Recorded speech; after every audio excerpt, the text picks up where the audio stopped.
C'est moi qui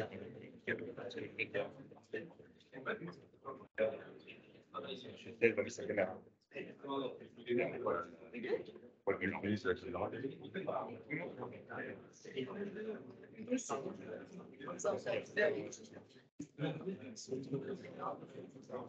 Julien Cœur de Blé la semaine prochaine avec la femme bien les skis un soir.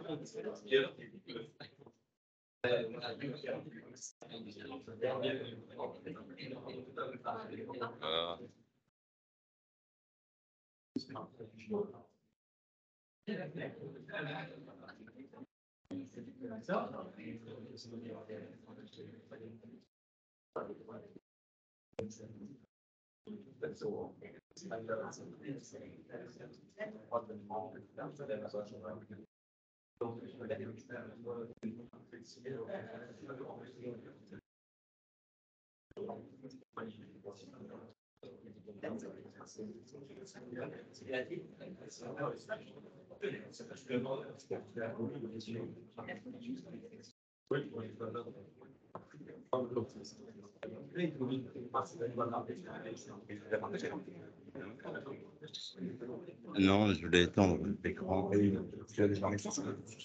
Hein? Non, et pourquoi il ne m'affiche pas le partage? Parce que tu mets le PDF, tu fais glisser. Tu fais glisser, tu le. Ouais, c'est bon, ça. Il était glissé, mais c'est juste en plein écran, en fait.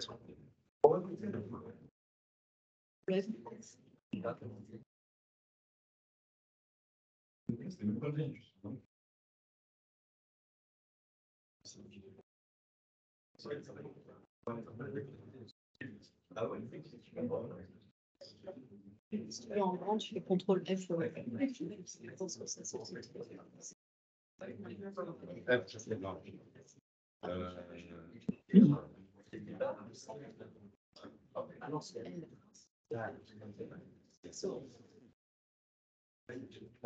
Tu peux chercher comment.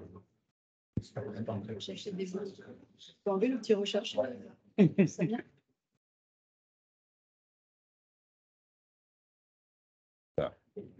Donc, là. Non, je t'ai pas mis. Ah, là, c'est ouvert. Hop.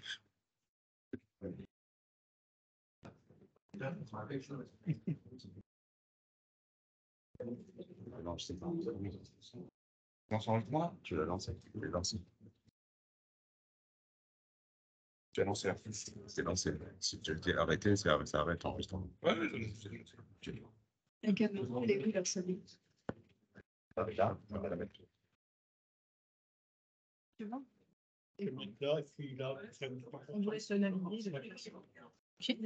Et bien, super. Je le mets en évidence. Alors, on va peut-être avancer là.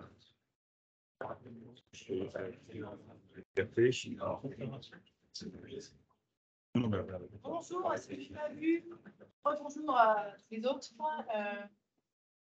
Nous avons le plaisir d'accueillir Bernard Blanc cet après-midi pour la première conférence du cycle qu'il va animer, donc un cycle de 3 conférences, dont le premier thème est affiché juste là, la machine est grippée, les enjeux à relever par la promotion. Voilà, donc je ne vais pas trop monopoliser la parole, je vais laisser Laura introduire un petit peu ce cycle et un petit peu l'historique pour vous expliquer ce qui a été pensé derrière tout ça. Et M. Blanc aura la parole avec 100 000 choses, parce que ensuite, il faut laisser la question. Merci pour votre présence. Si on vous entend bien, en visio, pour être sûr, je ne sais pas si tu as dit oui, on nous entend. Bonsoir, tout le monde. On entend assez mal. C'est mal avec le micro, est-ce qu'on nous entend bien? Ça va mieux? Moyennement. Vas-y, essaye de. Bonjour à toutes et à tous. C'est mieux, c'est mieux. C'est mieux. Bon, ouais, on va peut-être garder le micro. Merci pour votre présence, André.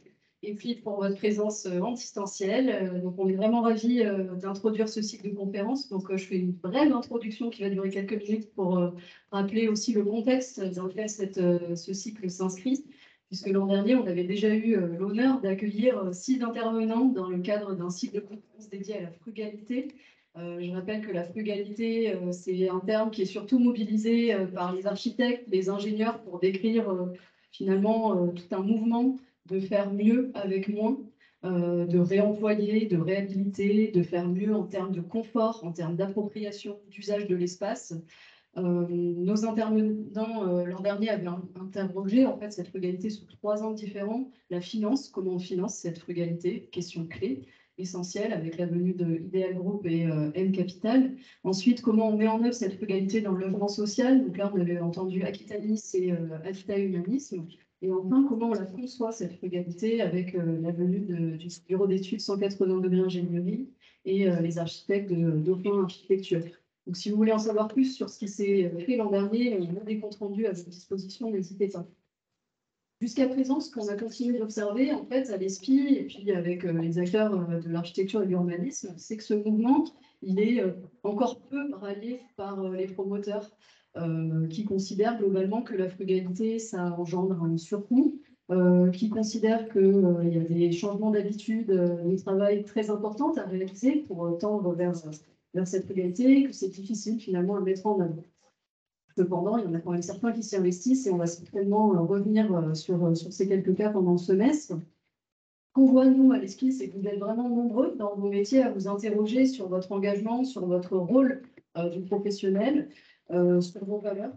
Et donc, ça tombe assez bien, puisqu'il y a quelques mois, M. Blanc est venu vers notre établissement pour vous apporter son retour d'expérience, son expertise, ses connaissances pour partager avec vous trois conférences minimum. Donc, M. Blanc, il est porteur du concept de frugalité à l'échelle locale, à l'échelon des politiques urbaines de Bordeaux, notamment au travers du label bâtiment frugal bordelais.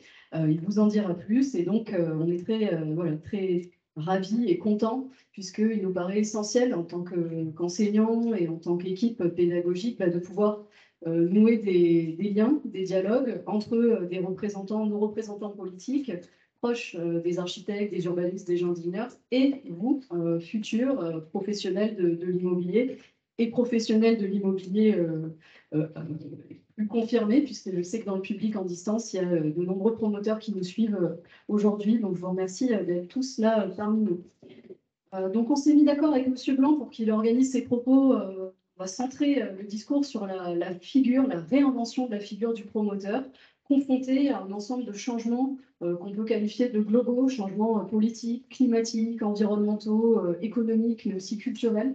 Donc, M. Blanc va interroger le rôle du promoteur, son périmètre d'intervention, sa pratique, pour décrypter en fait si le métier il est en réelle mutation ou s'il reste finalement ancré dans des logiques d'action plutôt traditionnelles. Quelles sont les possibilités de faire évoluer le secteur? C'est ce qu'on va discuter ensemble. Quels sont les blocages qui restent tenaces? Et on va voir comment on peut y voir plus clair en fait ensemble au fil du semestre. Donc au fil de ces conférences qui se tiendront régulièrement donc, en présentiel et toujours en distanciel également. Donc aujourd'hui, on rentre dans le vif du sujet. Épisode 1, la machine est grippée, les enjeux à relever par le secteur de la promotion. N'hésitez pas pour le public à distance et dans la salle à noter vos questions, alors soit dans le chat, soit sur un bout de papier au fur et à mesure du débat, de la conférence. On aura un long temps d'échange prévu, si on respecte bien le timing ensemble. À peu près 1 heure de débat qui suit 1 heure de conférence. Donc à partir de 17h30, 17h40, on commencera à débattre ensemble. Donc je vous laisse la parole, Monsieur Blanc. Je vous remercie encore d'être parmi nous aujourd'hui. Je vous souhaite à toutes et tous une très bonne conférence. À tout à l'heure. Merci.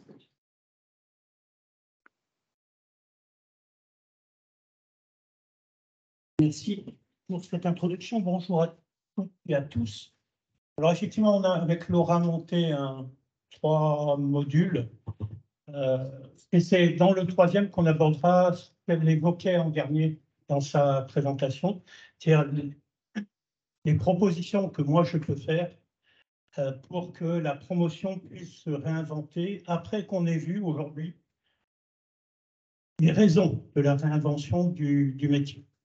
Donc aujourd'hui, je vais essayer de balayer avec vous trois temps et sur deux temps politiques.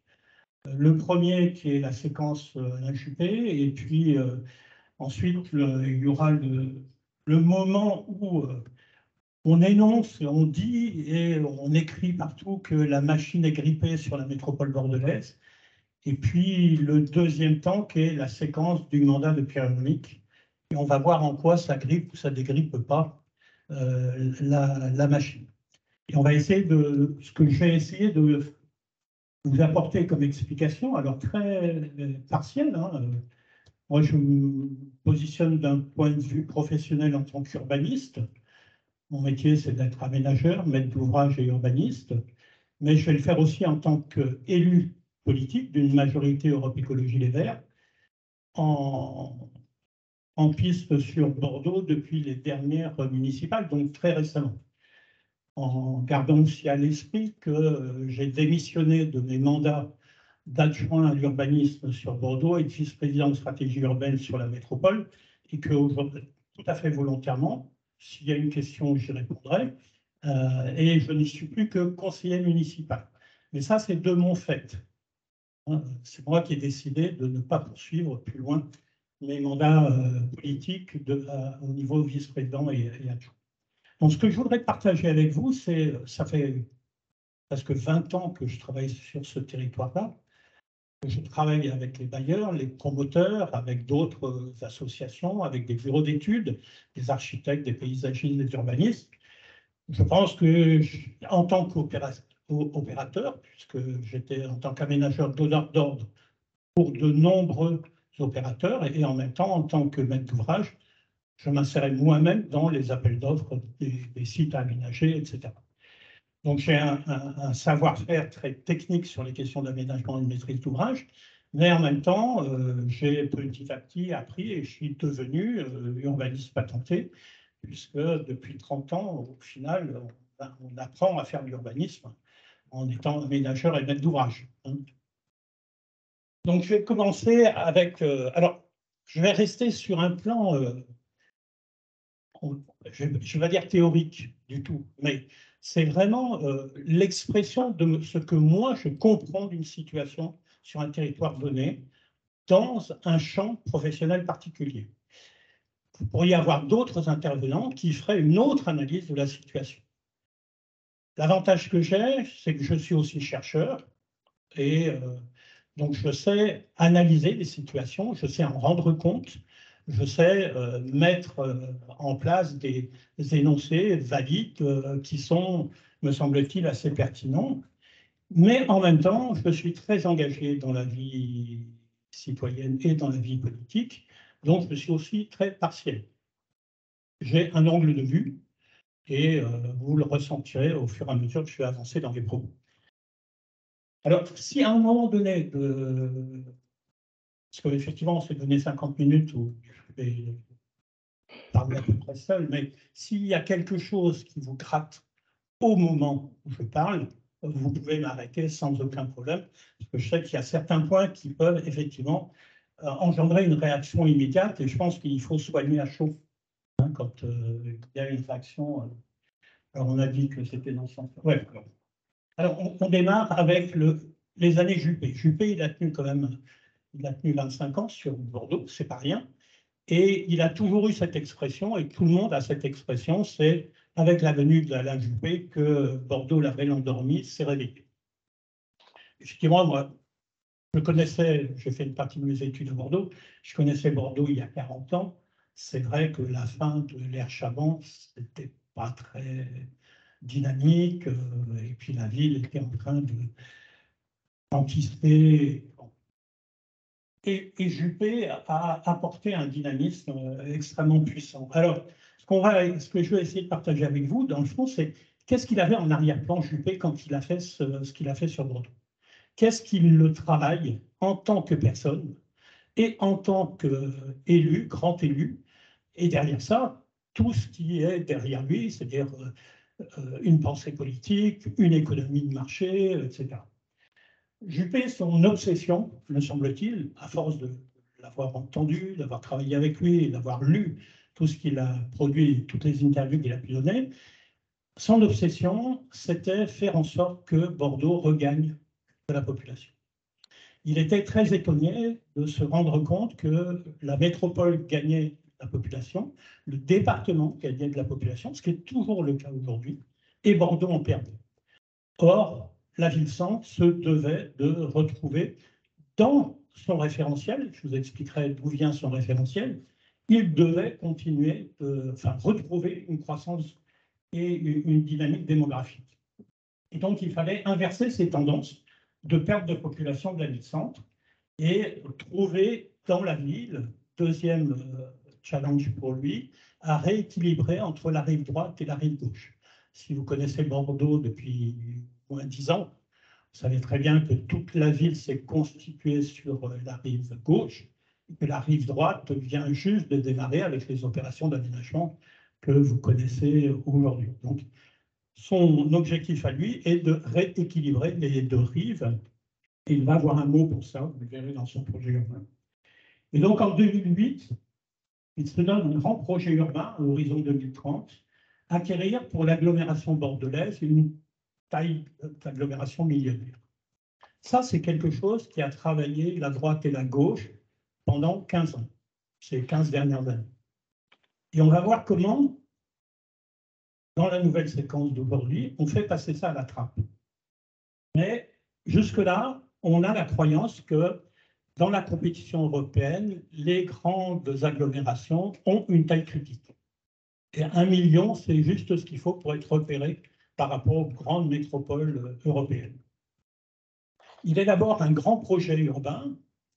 Il appellera à rebours, c'est-à-dire après l'avoir enclenché, il va appeler ça le projet donc, du croissant de lune, qui était la rive gauche, à la pleine lune, qui est la réunion des deux rives. Et donc, toute sa question, c'est comment faire agrandir la vieille ville européenne patrimoniale sans faire banlieue. Juste, on se rappelle que par rapport à la ville-centre, la banlieue, c'est les communes autour. Et qu'est-ce qu'on reproche aux communes autour? D'être... Là, c'est le seul moment interactif du début de des grands lotissements. On a une agglomération, une aire urbaine qui est californienne, c'est-à-dire que c'est, regardez, Bègles, Bruges, Eysines, etc. C'est un étalement, un semis de pavillons, d'individuels, et c'est ça qu'il appelle, lui, banlieue. Et donc, on va voir qu'elle va se poser toute la question de la densité, de la hauteur sur la ville-centre. Et donc, comment reconnaître l'ADN de Bordeaux et définir et formuler des grands principes qui vont permettre d'arriver à cette échelle. Bon, à l'époque, donc dès 2010, on a une carte qui montre tous les grands projets et vous pouvez regarder, ils sont encore aujourd'hui en chantier. Hein. Tous les points blancs avec les traits, depuis Bordeaux-Nord jusqu'à l'Oyenne, le plus au sud, tous ces projets-là sont encore en chantier. Donc c'est lui qui initie tout ça. Alors ce qui est assez étonnant, c'est qu'on lance tout en même temps, ce qui est assez unique en France. En règle générale, on n'est pas aussi gourmand que ça. On avance à petits pas, on regarde si ça marche. Alors que là, on a à peine commencé l'écoquartier Ginko, qu'on démarre tout de suite les bassins à flot. On a à peine fait la moitié des bassins à flot qu'on engage Brazza. On a à peine commencé à discuter de Brazza, qu'on se lance dans Bastiniel. Et on a à peine signé la convention avec Bastiniel que l'OIN nous tombe dessus. Donc tout démarre en même temps, c'est une révolution urbaine absolument étonnante. Alors, les principes qu'énonce Alain Juppé pour l'ADN de Bordeaux, alors lui, il ne les énoncerait pas comme ça, hein. C'est moi qui les décrypte et qui dit, voilà, ils sont au moins au nombre de 4.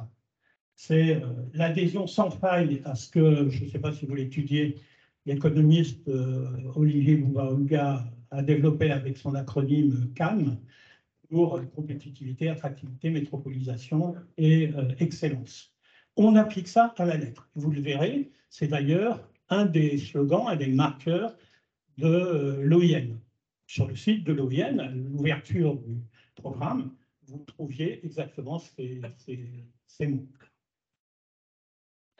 Et Olivier dit, lui, ça c'est une croyance. Rien n'est fondé en réalité pour affirmer qu'une métropole qui réunit ces 4 conditions-là va avoir un niveau d'attractivité, un niveau de compétitivité, un niveau d'innovation à l'échelle européenne. Rien ne permet de l'affirmer. Il démontre que, bien au contraire, les villes moyennes y arrivent beaucoup mieux que les grandes métropoles. Donc il est très critique par rapport à ça, avec son acronyme CAN. Et ceux qui travaillent à MJP, puisqu'il veut développer la démographie, augmenter d'à peu près 45 000 nouveaux habitants au centre de la ville de Bordeaux, c'est ce qu'on appelle en urbanisme l'urbanisation, c'est-à-dire c'est le lien qu'on fait entre les efforts qu'on fait pour urbaniser un territoire et le fait que ça engendre un ajout de population. Donc, cette urbanisation, elle est en route depuis 15 ans à marche forcée. Bien évidemment, c'est un libéral et donc il croit au libre marché, à la concurrence, au marché privé. Et donc, on va voir que pendant 15 ans, la promotion privée va être l'acteur incontournable de l'urbanisation de la ville de Bordeaux. Il va les accompagner au maximum pour qu'ils puissent sortir les affaires. Et puis, dernier élément, pour se faire repérer au plan national et international, il faut avoir un marketing très fort, il faut être très présent dans les salons, il faut créer une marque Magnétique Bordeaux, etc. Donc, il faut avoir une communication extrêmement puissante. Et Bordeaux a déployé une communication très puissante par rapport à son réveil. Voilà donc ce que dit Olivier Bouba-Olga. Le petit bouquin, il n'est pas très épais, ça vaut vraiment le coup de le lire. Il écrit très bien, en plus, c'est très lisible. Et voilà, quel est ce pari que l'on fait de dire qu'on va attirer une nouvelle classe créative qui va nous amener plus d'attractivité pour le territoire, plus d'emplois, etc. Donc, qu'est-ce qui fait qu'on va croire à ça? L'HUP, il croit à fond. Et on va voir que l'équipe URMIC n'y croit pas du tout. Nous, tout le boulot les 2 premières années, c'était détricoter cette croyance dans la canne. Si on regarde un peu, si on essaye de décrypter un peu plus précisément ce qu'il y a derrière la pensée d'Alain Juppé, il y a donc cette croyance, il y a une volonté, c'est attirer davantage de population, mais il y a toujours ces mots avec lui de rester à taille humaine. Il y a toujours, on le verra à la fin, ne pas perdre son humanisme. Il faut se rappeler que Montesquieu, Montaigne et compagnie, c'est une ville qui a ce bagage culturel-là d'humanisme, et Alain Juppé est très sensible à ça. Créer de nouveaux quartiers sans faire faubourg, ses désirs, il y a bien une sensibilité au développement durable. Le retour du Québec, il a découvert ce qu'était l'approche du développement durable, alors qu'il ne l'avait pas du tout précédemment. La première chose, une anecdote, la première chose qu'il fait quand il revient d'exil et qu'il se retrouve à Bordeaux, il est allé planter un arbre sur la rive droite. On aurait dit Pierre. C'est assez étonnant. Moi, quand je l'ai vu faire, je me suis dit, punaise, ouais, ça bouge quoi, dans les têtes. Et la volonté, c'est renforcer la densité de la ville-centre de façon à contrecarrer l'étalement urbain. On se posait tous de grandes questions avec les études de l'agence d'urbanisme sur ce foutu étalement urbain. Et Alain Juppé était persuadé qu'en densifiant la ville-centre, effectivement, on allait ralentir l'étalement urbain. Votre avis? Ça a marché? Tout l'inverse. Donc c'est très étrange d'avoir ces certitudes-là, ces croyances-là, et de se rendre compte après que bah non, c'est pas comme ça que ça se passe sur les territoires. Donc l'étalement urbain, au contraire, s'est accentué, malgré le fait que la ville-centre se soit densifiée de façon importante. La manière de faire qu'il va développer pendant 15 ans, c'est une gouvernance urbaine comme pratique urbanistique. C'est-à-dire qu'on va mettre, vous l'avez vu, dans tous les projets d'aménagement, il y a toujours un chef de file, un urbaniste, architecte, mandataire, qui va animer des ateliers. C'est de cette façon-là qu'on va faire avancer la machine au travers d'ateliers et puis au travers de rencontres pour enrôler la population une fois qu'on a défini le projet. On va chercher à développer le maximum de partenariats publics-privés jusqu'à un effacement quasi complet de la puissance publique. Et on n'aura plus, comme sur le site d'IBM, dernier site d'aménagement de la ville de Bordeaux, où c'est un aménageur purement privé qui est à la manœuvre. Et puis développer, on l'a dit, un marketing urbain, local, national et international. Un impératif pour lui, et repris par tous les élus, il faut sortir de la voie réglementaire pour faire cet urbanisme nouvelle façon, il faut innover. Ils ont toujours ce mot, le projet fait la règle. Alors que vous le savez, c'est le PLU qui définit les conditions du projet. Donc eux, ils ont essayé de se faire croire, de faire croire aux autres que non, non, non, c'est pas vrai. On peut changer la chose. La règle ne viendrait que lorsque le projet est validé. Nicolas Michin a écrit un bouquin là-dessus sur les bassins à flot. Le projet fait la règle. Et puis le but, c'est cette métropole européenne qui va rivaliser avec d'autres métropoles au niveau de l'Europe. C'est quand même, dans la période des 15 ans qui viennent de s'écouler, on a 14% du territoire de la commune de Bordeaux qui est mise à l'urbanisation. Ce qui est énorme, c'est colossal. Avec l'idée de produire 42 000 logements sur ces 761 hectares.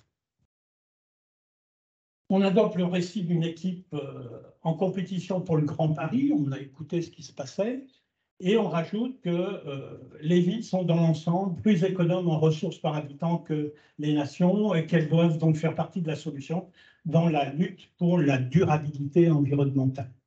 Donc on réarme l'urbanisme de la ville-centre avec ces concepts-là qui commencent à émerger, qui commencent à être étayés un peu solidement, de durabilité environnementale. Et donc, on va tenter de raconter un récit qui est un peu dans l'air du temps, avec ce qu'on a appelé à ce moment-là le développement durable. Des figures de l'urbanisme bordelais qui vont s'échelonner dans le temps, mais ça ne prendra que 15 ans. Donc, urbanisme concédé très traditionnellement avec une ZAC sur Ginko et Bassinienne. Ça, c'est le tout venant de la manière de faire de l'urbanisme. Un petit peu nouveau, enfin, pour les Bordelais, mais de façon assez dévoyée par rapport à cet urbanisme négocié qu'on connaît déjà par ailleurs. Eux disent qu'ils l'ont réinventé sur les bassins à flot. Et alors après, le bonbon, c'est l'urbanisme en liberté, c'est appelé comme ça, sur Brazza, avec le Libanais Youssef Tomé, et puis un urbanisme d'État avec Atlantique, et puis on finit par l'urbanisme purement privé sur le site IBM. Donc là, vous voyez, il y a de quoi faire une thèse de doctorat, rien que sur ces différentes figures comme des poupées gigognes. Et si on va tout le temps chercher à se démarquer comme ça, c'est qu'on a aussi en arrière-plan qu'il faut absolument innover en matière d'urbanisme. On ne peut pas faire la ville nouvelle avec les savoir-faire des urbanistes de la séquence de la période précédente. Il faut absolument qu'à Bordeaux, on invente une nouvelle manière de faire de l'urbanisme. Alors, on va faire défiler quelques images pour montrer comment, dans ce croissant-là, qui devient une pleine lune, du nord au sud, en 15 ans, on a produit donc des sites, on a aménagé, on a produit, par rapport aux 45 000 logements, aujourd'hui, on est à peu près à la moitié de produits. Ça, c'est l'image de concours de Bouygues Aménageurs quand ils ont gagné la mise en compétition pour obtenir l'écoquartier de Ginko. Donc, vous voyez, elle est une image assez sympa. Hein. Et la réalité quand tout est livré. Rappelez-vous toujours, qu'un promoteur vous habille la mariée de la plus jolie façon qui soit. Juppé voulait des terrasses avec des salades et des laitues. Il voulait que les immeubles aient des balcons généreux. Et on lui fait la promesse au travers de cette image que oui, regardez, ça sera ça, Ginko. En réalité, c'est ça, Ginko. Donc, c'est ce qu'on voit à la Tripaille comme partout ailleurs. Hein. Et avec une densité qu'on ne connaissait plus à Bordeaux depuis longtemps. Voilà quelques images de ce quartier nouveau qui est fini maintenant, hein, quasiment. Il reste 2 îlots à terminer, quoi. J'ai un peu de mal, moi, à considérer ça comme un écoquartier. Quand on a démarré Ginko, moi, je revenais juste de Vauban à Fribourg. Là. Je ne sais pas si vous y êtes allé. Ça vaut le coup de voir Vauban, quand même, le premier vrai écoquartier européen. Hein.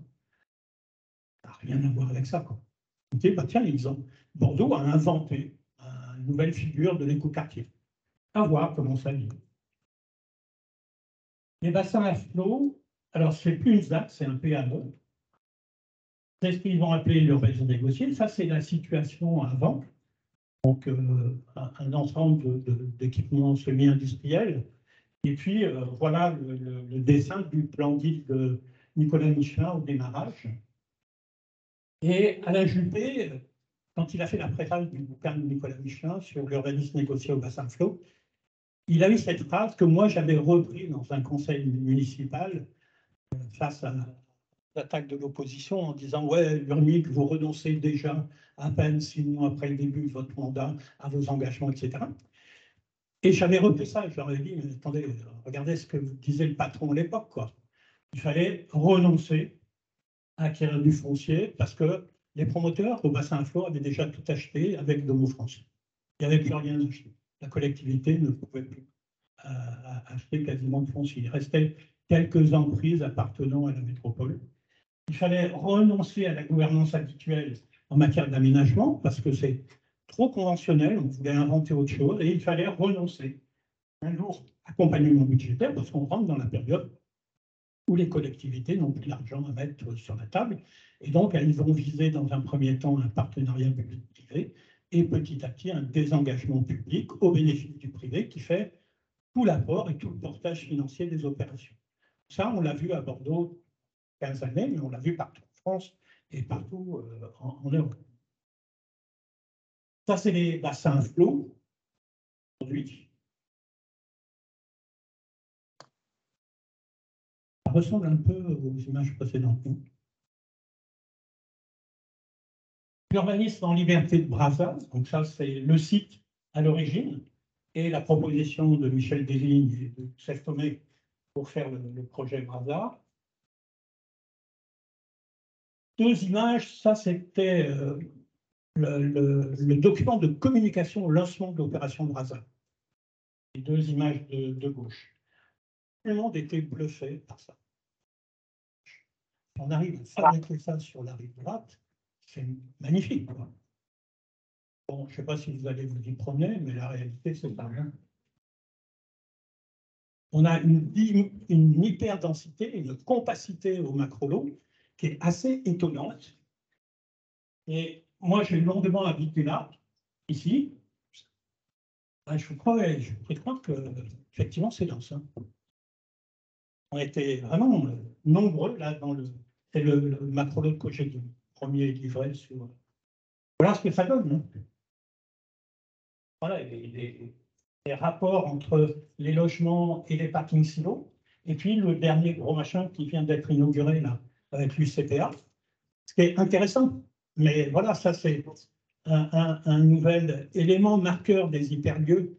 Comment je fais aussi quelque chose qui relève du ludique, du sportif, où je vais mélanger un peu tous les genres. Et puis à côté, vous aurez un hôtel et puis un truc avec un dancing, etc. Donc on en est là pour Brazza. Bon. À Signel, le site d'origine, c'est la petite croix rouge. Une image nous dessine quelque chose de très coloré, c'est assez sympa dans son approche. Et voilà, ça commence à donner ça, les images, donc les premières réalisations. Et puis les images, ça c'est en cours de livraison. Et ça, c'est le gros macro dont on parlera dans la séquence 2. Extrêmement intéressant. Et qui est label bâtiment frugal bordelais. Alors on ne dirait pas, il va falloir qu'on s'explique. Hein. Le voir comme ça, on n'a pas l'impression. Et c'est intéressant de voir comment on amène ça, la frugalité dans des ensembles comme ça.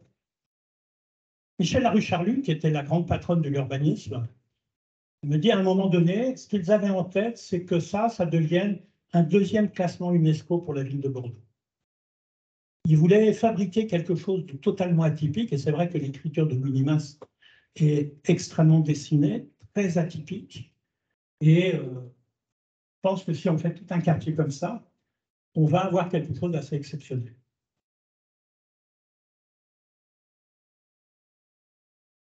Atlantique, l'urbanisme d'État, donc le site d'origine du côté de la gare, pour commencer, puis après sur la rive droite. Donc c'est un site extrêmement important, c'est énorme. C'est une puissance de feu incroyable. Et quand on regarde ce qui est juste, on s'arrête 2 secondes là-dessus, mais c'est quand même c'est joli, le premier site Internet de l'EPA, vous lisiez les valeurs qu'il défendait pour le territoire. Business friendly, bien sûr, parce que le business tout venant, c'était plus le sujet. Et l'innovation numérique essentiellement, avec la cité numérique de Paul Chemetov. Et puis, bien évidemment, l'excellence du CAM. Et puis, un truc qui est très marrant, c'est le Good Vibes. Vous savez comment on a traduit ça en français? Ou en anglo-saxon, ça donne vibrancy. Oui, c'est ça. Et on a traduit ça par vibrance.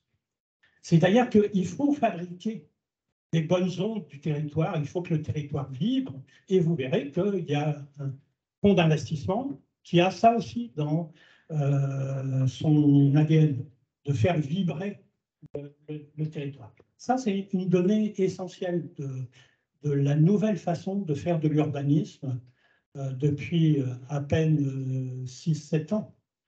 C'est-à-dire que les investisseurs et les promoteurs sont là pour apporter cette vibrance qui est tant attendue et qui va attirer les gens de l'extérieur de Bordeaux. Ce n'est pas le tout d'habiter dans une échoppe en pierre. C'est plus ça le sujet. Voilà la vibrancy PA. Ça donne ça, les premières opérations. Je ne vais pas tricher dans les photos. Hein. C'est vraiment comme ça. Hein. Et puis, au sein du territoire de Rienne, un hyperlieu qui est en cours de finalisation, là, le Belvédère. Ce n'est même pas la durée de vos études pour le faire. Hein. Si vous faites un bac+5, c'est bon, à la fin, vous avez tout le projet est livré clé en main. C'est assez ahurissant, la vitesse à laquelle ça se réalise. Et c'est là où on a le de vibration, c'est-à-dire que là, on a tout. Quoi.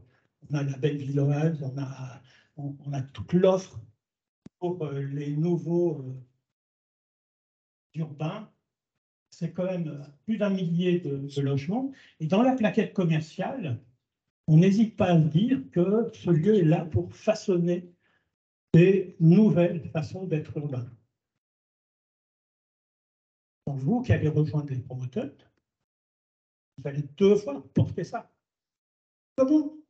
Quels sont les éléments que vous avez incorporés dans votre offre pour que ceux qui viennent y habiter ou travailler ont bien le sentiment qu'ils appartiennent au nouveau genre urbain?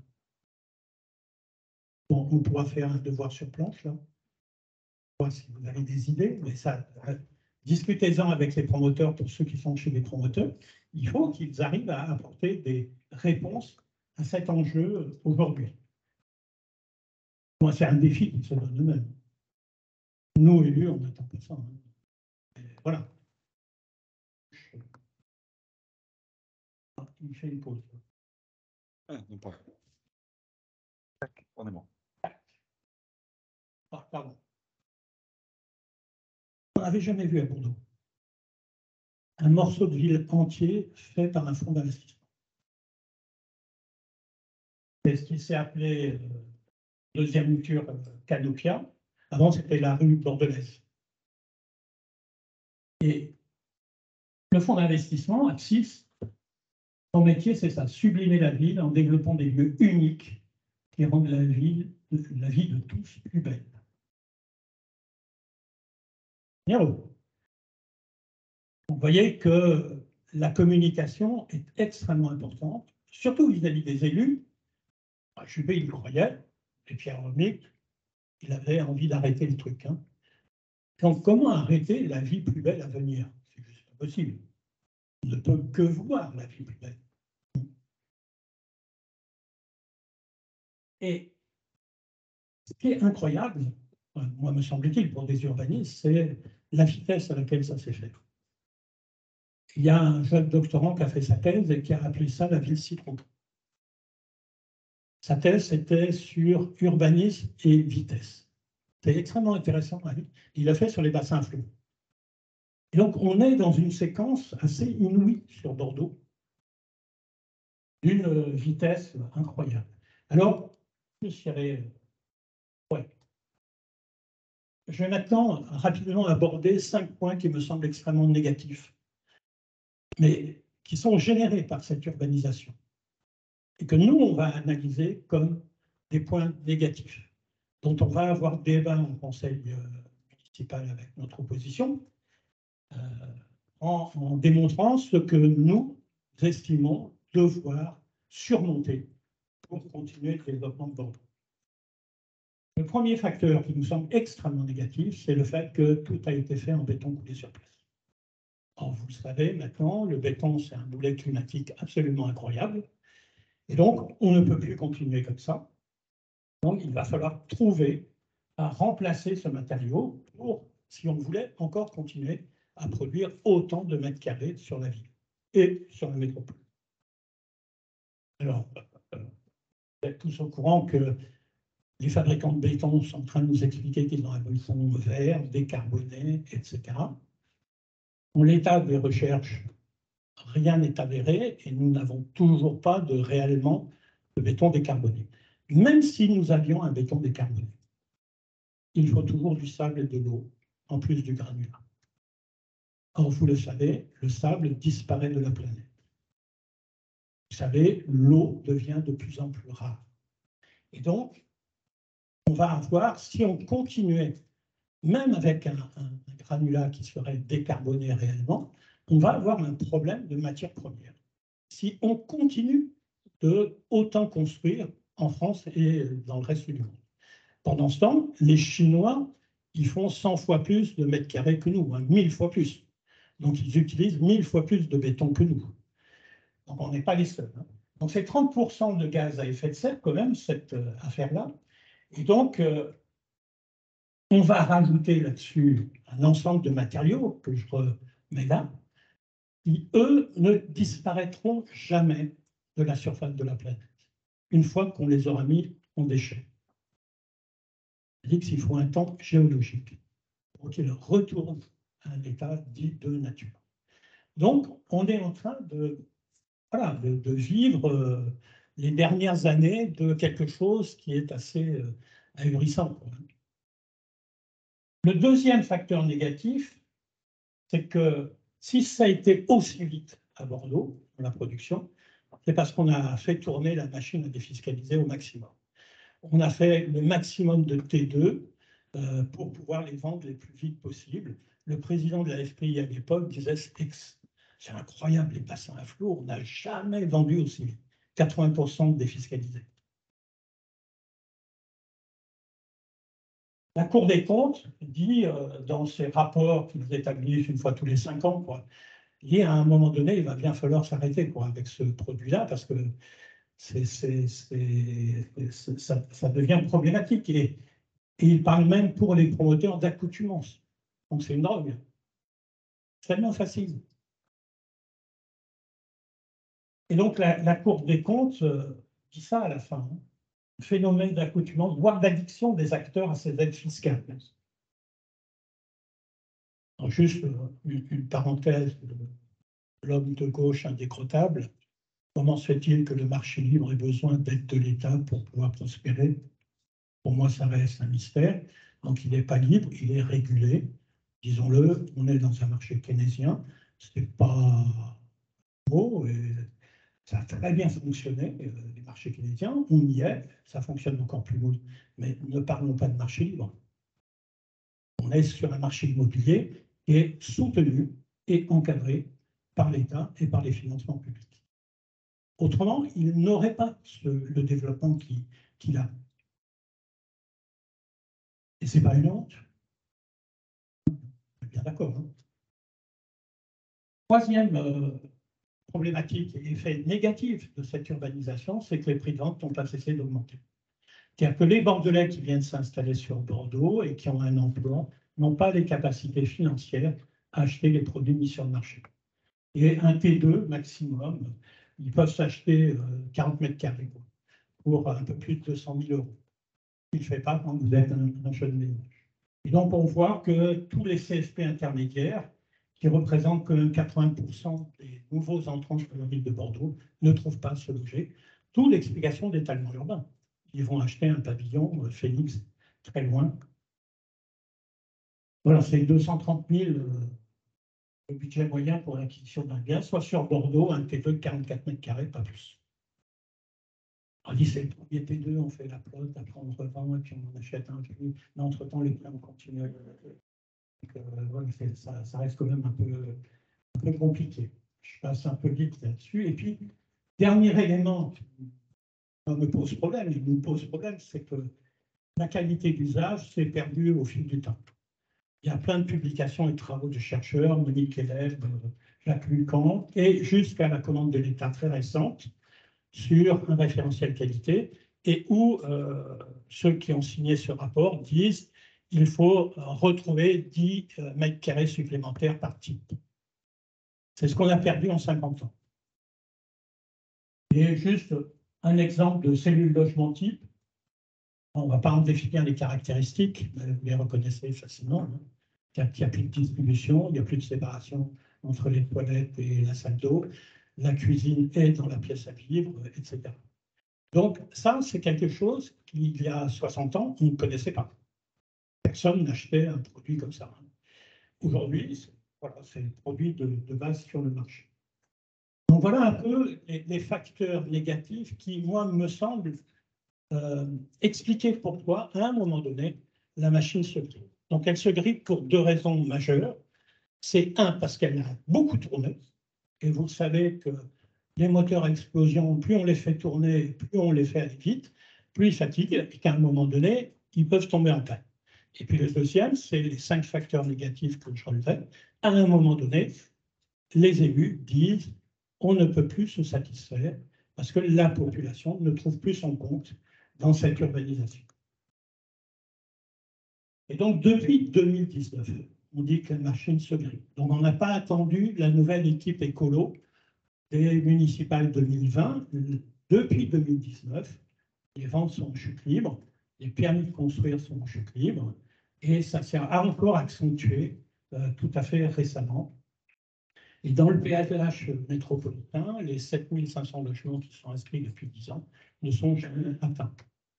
De même sur Bordeaux, mais Bordeaux, ça se tient un peu mieux, c'est les villes qui produisent le plus.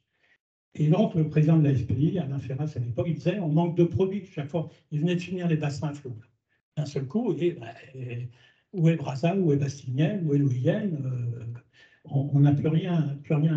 Ce qui est intéressant dans son interview, c'est cette petite phrase que je relève les prix ne baissent pas, comme en France, et donc à Bordeaux. Il dit mais le prix est tout sauf spéculatif.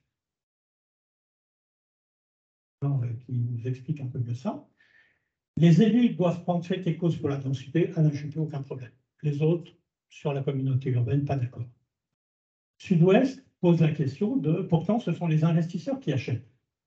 Réponse absolument sensée, nous vendons à ceux qui achètent. Nous, on voudrait qu'il y ait plus d'accédants, mais en réalité, ils ne sont pas très friands des nouveaux quartiers où ils ne se projettent pas. C'est le président de la FPI qui dit ça. On est en 2020 ou 2019. C'est lui qui dit que les quartiers qu'il fabrique ne sont pas attractifs pour la population. Très étonnant quand même. Et puis, on va se rassurer en disant que ça permet d'avoir un marché locatif, parce que le défiscalisé va être mis sur le marché avec un loyer réglementé. Donc, effectivement, c'est une offre quasi sociale, de fait, des prix raisonnables, et puis souvent, ça assure la retraite des investisseurs. Donc, c'est quand même vertueux, mon affaire, même si les quartiers qu'on fabrique n'intéressent pas les gens. La rhétorique est Une question sur le chat en ligne d'une enseignante chercheuse de l'ESPI qui demande si la crise sanitaire a permis de constater d'éventuels changements sur l'investissement immobilier. Oui, toute la production s'est ralentie, donc y compris la part investisseur. Ça, c'est. Alors, je ne dirais pas effondré, mais ça s'est quand même vraiment tassé pendant les 2 années de confinement. Et on a tous préparé la reprise. Et la reprise, elle est plutôt là, me semble-t-il. Pas telle qu'on l'aimerait bien, mais du moins du côté de la promotion. Mais elle est quand même là. Et dernièrement, il y avait un article dans Sud-Ouest de celui qui dirige l'Observatoire L'Oiseau, qui disait, bon, les ventes s'écroulent, les permis sont de moins en moins nombreux, mais dans le fond, ce n'est pas si dramatique que ça. Ça va encore. Voilà, donc je ne vais pas m'attarder là-dessus, mais vous les connaissez, vous avez travaillé là-dessus, sur la dimension des prix des produits mis sur le marché. Pour nous, majorité de gauche, ça ne tient pas, ça. Par rapport au CSP, hein, vous avez vu, 80% de CSP intermédiaires qui trouvent des emplois sur Bordeaux. Revenu médian de ces ménages à 2300, 2400 €. Et puis, une augmentation, donc au 3e trimestre 2022, voilà, on est à 4654 mètres carrés, une des villes les plus chères de France. Je ne reviens pas là-dessus. Vous connaissez mieux que moi, vous avez dû y travailler dans certains de vos groupes. Alors, la 3e séquence, c'est à partir de là, il y a une nouvelle équipe municipale qui arrive. Qu'est-ce qu'elle fait de cet héritage? Comment elle va s'y prendre, alors que ses convictions sont à l'opposé de celles qui animaient Alain Juppé, pour tenter de corriger un peu le tir. Juste ce petit schéma pour dire que c'est assez étonnant. Les élus sont toujours des gens très étonnants. En 2010, appel à projet 50 000 logements pour que la métropole devienne millionnaire. C'est écrit partout en 2010. 2022, notre métropole grandit, le million d'habitants n'a jamais été un objectif. Ça s'appelle tenter de retomber sur ses pattes. Je vois bien qu'il y a un problème. Les facteurs, les 5 facteurs que j'ai énoncés précédemment, hein, et comment je rétropédale pour expliquer à la population que cette situation n'a pas été voulue, réellement. Juste entre parenthèses, si vous regardez le site de la FAB, moi je l'ai regardé le 3 mars 2022, ils affichent depuis 2010 700 logements livrés. Hein. Ils en ont 50 000 à sortir. Moi, c'est ce que je livrais en tant qu'aquitaniste, bon an, mal an à peu près, tous les ans. Un bon bailleur, il sort 700, 800 logements par an. Alors, juste une petite lecture des positionnements politiques au lendemain des élections municipales et de la composition du nouveau conseil métropolitain tenu par un PS, Alain Ziani, et une grande majorité de gauche. Une coalition, on va dire, plutôt PS Europe Écologie Les Verts, mais une dominante très forte Parti socialiste. Le temps des grandes opérations d'aménagement s'est terminé. Demain, nous devons inventer de nouvelles réponses aux besoins de logement de nos populations. Notre attractivité doit désormais être raisonnée. Messieurs les promoteurs et les bailleurs, on vous le dit haut et fort, on l'écrit, c'est la préface du bouquin de l'agence d'urbanisme sur 50 ans d'urbanisme à Bordeaux. Et voilà. Et la politique urbaine avec ses grandes opérations d'aménagement, sans maîtrise suffisante du foncier, a montré ses limites. Et on a beaucoup construit. Cette densification a produit des effets pervers qui insupportent les habitants, promiscuité, difficulté de stationnement. Ça, c'est un vrai sujet. un logement, 2 places de stationnement, c'est juste pas tenable à l'échelle de 7500 logements, si on les produisait, ces 7500 logements. Et de circulation, insuffisance des équipements, pollution, appauvrissement du végétal. En même temps, l'envol des prix a relégué loin des centres-villes les artisans, ouvriers, employés, étudiants et jeunes ménages, etc. Donc une charge assez lourde. Hein. Et il appelle de ses voeux une nouvelle révolution urbaine. Effectivement, il y en a qui gueulent dans la rue. Ça grommelle, essentiellement du côté de l'OIM, où les gens ne sont pas d'accord par rapport à ce qui est en train de se passer. Et ce que j'aime beaucoup, c'est l'image des dirigeants et des élus qui tentent d'apporter des réponses à la population qui est dans la rue. Les deux mondes, c'est un peu compliqué de se comprendre. C'est vrai qu'on a beaucoup de mal à apporter des réponses. Voilà. Pierre Lamy qui dit, lui, voilà, il y a un nouvel urbanisme à inventer et la matrice, c'est faire participer la population. Redensifier la ville sur elle-même en faisant au maximum participer la population. Ça, c'est vraiment le mantra de la gauche écolo en France.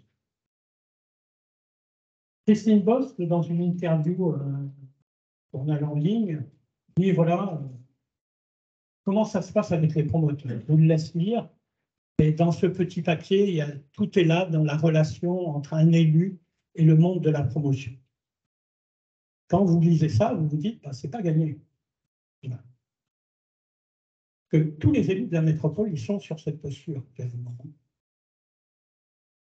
Ouais, donc les promoteurs, ils veulent faire leur business. Et nous, on essaye quand même de réguler un peu le marché, de faire un développement harmonieux sur notre territoire. Et qu'est-ce qu'elle dit à un moment donné? On est dans une relation de force. Moi, élu, je dis, je ne lâcherai pas. Comment est-ce qu'on arrive dans une relation qui a été construite sur 15 ans à une situation comme celle-là? On a dit, vous faites votre marché, vous développez la ville, et puis maintenant, on dit, mais tout ça n'est qu'un rapport de force, et nous, maintenant, on ne lâchera plus rien. Ça, c'est la nouvelle séquence. Résultat, sur tous les permis de construire qui ont été déposés, moi, j'avais demandé à la métropole service instructeur de me faire une étude là-dessus, on a une perte de 35% de constructibilité par rapport à ce qu'autorise le PLU. C'est colossal. Ça veut dire simplement, parce que Christine bosse sur sa commune, quand M. Bouygues vient et dit « je viens d'acheter 1000 m², je fais 35 logements », elle dit « non, je ne vais rien acheter, vous en ferez 15 ». Et on additionne toutes les pertes de constructibilité, on a une moyenne de 35%. C'est énorme, c'est colossal. Et donc, à un moment, dans un séminaire avec les promoteurs, je leur expliquais, votre problème n'est pas d'essayer de gagner des marchés supplémentaires, c'est sur tous les projets de retrouver ces 35%. L'enjeu, il est là pour le monde de la promotion et pour les bailleurs. Pardon, 5 minutes peut-être, après on passera aux échanges. Oui. Avec la salle. Allez, hop. Voilà. Donc, on veut plus du million d'habitants, pas, je l'ai déjà dit. Alors, ça, je passe là-dessus. Même l'EPA dit ça maintenant. Donc, vous voyez que la séquence, elle est radicalement différente de celle précédemment. On veut maintenant un développement durable et il ne s'agit plus que de construire le quartier du XXIe siècle.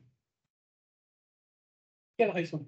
Parce qu'il y a toute une littérature qui s'est développée entre-temps, qui n'était pas dans le paysage jusqu'à présent. Et là, j'ai fait une petite recension de ce qu'on a publié, mais vous en avez 100 fois plus d'ouvrages qui sont parus ces 10 dernières années et qui nous parlent de biodiversité, de développement harmonieux, d'urbanisme circulaire, etc., etc., de frugalité. Et donc ça commence à imprégner tous les esprits des populations, des élus, et maintenant, ça percole avec les bailleurs et les promoteurs. Et ça, c'est une littérature qui, pour certains ouvrages, est une littérature scientifique et pour d'autres de vulgarisation. Mais ça a aidé, effectivement, avec le manifeste de la frugalité, changer un peu les mentalités. Et juste, ça, c'est un chercheur en urbanisme qui étudie comment les écolos s'y prennent avec la ville. Ils disent en fait qu'ils ont une pensée assez pratique et floue et lâche par rapport à la pensée très forte de l'urbanisme précédent, simplement parce que et Pierre Lhermitte, dans une interview, dit « Je suis plus attaché à l'urbanité qu'à l'urbanisme ». Bon. Faire de l'urbanité sans urbanisme, ça me semble un peu compliqué. Il me semble que les deux sont liés et que la vocation de l'urbanisme est de développer de l'urbanité. Traitement physique des espaces pour créer du lien social, de la dynamique, du good vibe, si on veut. Et donc, vous avez en face de vous un maire qui dit ça, l'urbanisme, ça ne m'intéresse pas. Et donc, voilà comment la gauche se positionne. Quel est son référentiel pour les écolos partout en France? C'est comme ça dans toutes les municipalités qui ont basculé écolo aux dernières municipales. Voilà, donc on veut un urbanisme hors projet. La volonté, c'est de renaturer la ville, ne plus artificialiser, lutter contre le réchauffement climatique, c'est ça l'enjeu. Donc, c'est pas développer, accueillir une nouvelle population. C'est instaurer une démocratie permanente, viser le bien-être des habitants déjà là. Une ville apaisée en recréant du lien social. La manière de faire, c'est on n'a pas de modèle, on n'a pas de certitude, on avance par tâtonnement. C'est un urbanisme dit pragmatique et qui s'arc-boute sur la participation des citoyens de la ville à l'échelle des quartiers, systématiquement. C'est-à-dire qu'il n'y a pas de vue globale, comme Alain Juppé, sur le développement de la ville. On s'attache au quartier parce que c'est là qu'on pense qu'il est plus facile de dialoguer, de nouer des liens avec la population que sur un ensemble urbain plus bas. Et donc, une pensée qui se veut pratique, pragmatique, un urbanisme qui est tout sauf spatialiste, ça c'est évident. Et le but, c'est de faire advenir une ville solidaire, grandeur nature, c'est le slogan de l'équipe municipale. Voilà, si on va presque finir là-dessus, si on fait une comparaison entre les deux modèles, on voit que dans les principes qui les animent et qui surplombent les acteurs et les élus, c'est l'économie capitaliste dans les deux cas. Il n'y a pas. Pierre Lhermitte dit toujours, on ne renverse pas la table. On n'arrête pas. Donc, on est dans ce modèle-là, on ne le remet pas en cause. L'élément, ce que je nomme moi la dignité, qui fait la fierté de réaliser cet urbanisme de cette façon, c'est le libéralisme économico-matérialiste pour Alain Juppé, le laisser-faire, le libre marché. Et pour Pierre Lhermitte, c'est le libéralisme social. Il y a une forme de rédemption, c'est un catholique, hein. Donc il y a cette envie de sauver le genre urbain du changement climatique. La figure harmonieuse, pour Alain Juppé, c'est l'attractivité du territoire. Et pour Pierre Lhermitte, c'est la qualité de vie au quotidien à l'échelle du quartier. Toujours. On rabat toujours la donne à cette échelle. L'état de grandeur, c'est d'un côté l'augmentation de la population, et de l'autre, c'est affronter le changement climatique. Le répertoire des sujets qu'on va enrôler pour faire le job, pour Alain Juppé, il s'est appuyé sur tous les techniciens, essentiellement de l'appareil métropolitain. Pour Pierre Lhermitte, il s'appuie sur ses adjoints, les élus, et sur la population. Et l'épreuve modèle, celle qui va déterminer la grandeur du sujet, c'est pour Alain Juppé le projet urbain de transformation physique de conditions d'existence, alors que Pierre Lhermitte, lui, c'est l'incertain. On avance, on ne sait pas ce qu'on va faire advenir. On a une idée en tête, grandeur nature, ça nous suffit. On va avancer par bricolage successif et à un moment donné, on devrait arriver à sortir quelque chose. Donc, si on résumait pour des promoteurs ou des opérateurs en marché, un modèle que moi je nomme balistique en haut, extrêmement facile à repérer, qui tire tout droit. C'est une canonnière. C'est le temps de sortie du boulet du canon, l'endroit où il va toucher sa cible. Et de l'autre côté, je tire dans tous les sens. Je ne sais pas ce qui va advenir, je tente tout. Et de toute façon, c'est comme ça qu'est la vertu de l'action urbaine. Voilà à peu près comment on peut caractériser, me semble-t-il, ces deux séquences. Comme j'ai dépassé le temps, je vais arrêter là. J'avais gardé juste pour... Non, la frugalité, c'est pour la prochaine fois. Ouais.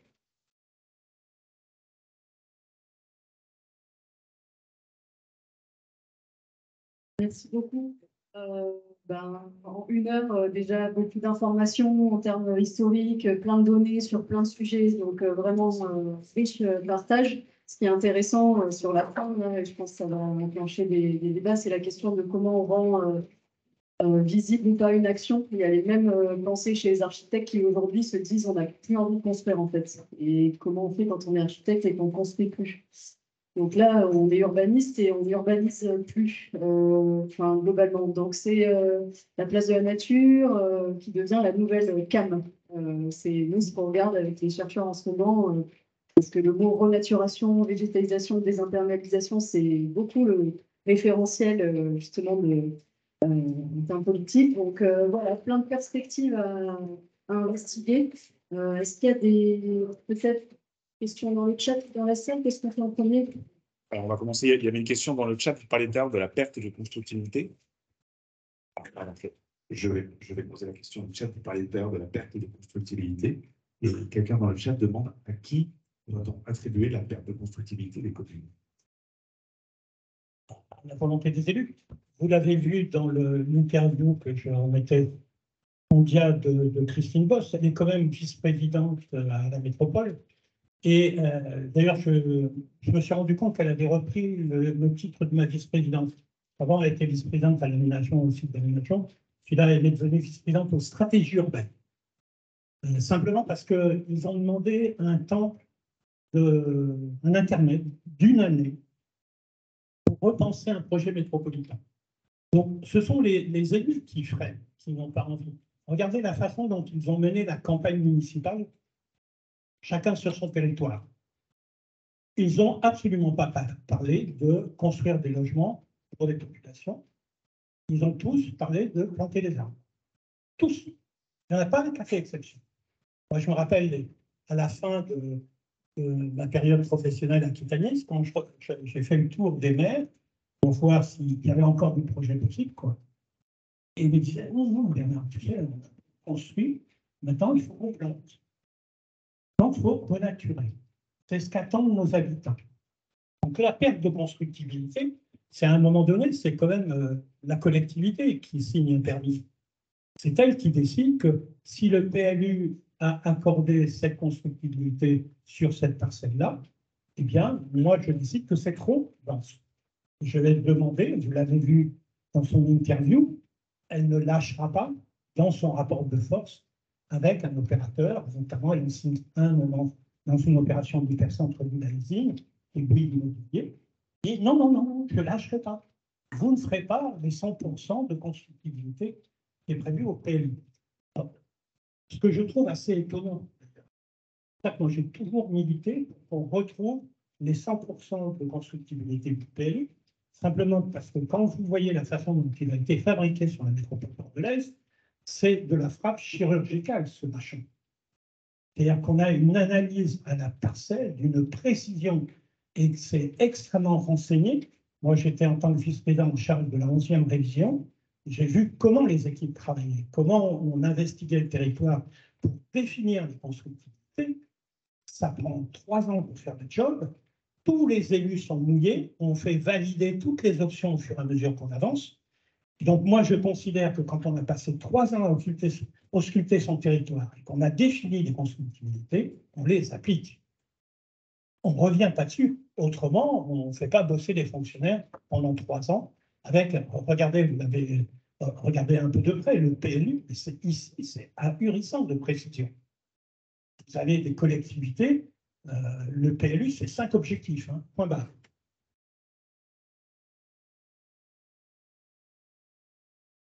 La solution ne serait pas justement que le droit de décision soit ceux qui ont rédigé le PLU. Ah non, parce que c'est des fonctionnaires. C'est pas leur rôle quand même. C'est l'État. Il faudrait peut-être le redonner à l'État, ouais. Mais ça fait longtemps qu'on discute de retirer aux communes la délivrance des permis et qu'on le ramène au moins à l'échelon métropolitain. On en discute depuis longtemps. Et les maires sont. Qu'est-ce qui permet le permis, dans le fond?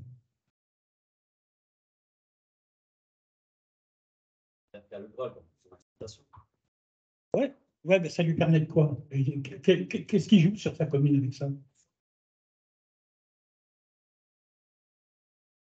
La régulation de sa population. C'est comme ça qu'il sait qui il fait venir sur sa commune. Regardez comment se comportent des communes dites de droite. Les Fougon à Arcachon, par exemple, il est exceptionnel pour ça, quoi. Il a une maîtrise parfaite de la régulation de son marché immobilier, simplement parce qu'il régule sa population. Tous les maires font ça, bien évidemment. C'est un des moyens clés et on est tout le temps, en France en particulier, dans cet arrière-plan depuis Louis XVI de réguler la population. C'est un vieux truc très français, ça. Le permis, il permet de le faire. Donc, je sais très exactement ce que le promoteur... Parce qu'il n'y a pas que le permis. Hein, dans le projet, je définis le type, je définis les destinations. Je sais précisément quelles sont les populations qui vont venir sur le nouveau produit.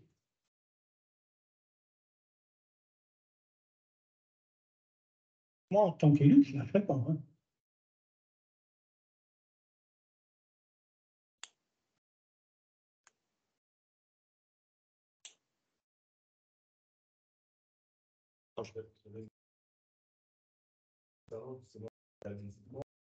Ces 5 aspects négatifs. Il y en a un à un moment qui est le fait que sur les typologies, tu devais rajouter plus ou moins de carrés, surface habitable, sur le minimum de l'ensemble des usagers. Mais est-ce que c'est un réel levier? On voit le prix du mètre carré, de rajouter justement 10 mètres carrés. On voit les prix actuels qui sont il y a même 50 000 € supplémentaires à l'achat et à l'acquisition de ce bien. Et quand on voit la conjoncture actuelle, la difficulté d'obtenir un emprunt, est-ce que ça pourrait être un levier ou comment vous l'avez réfléchi? Ça, c'est le grand souhait des architectes et des critiques en architecture. Jacques Lecan, par exemple, on l'a fait venir au 308 un soir pour qui nous explique l'analyse qu'il a menée sur 50 ans de l'évolution de la surface par type dans le logement en France. Et c'est lui qui met ça en évidence et qui le dit chaque fois, il manque 10 mètres carrés. Chaque fois, on a perdu 10 mètres carrés. Ça veut dire que si on les a perdus, on a su les construire. Avant, on avait des logements qui avaient 10 mètres carrés de plus par type, donc on a su le faire.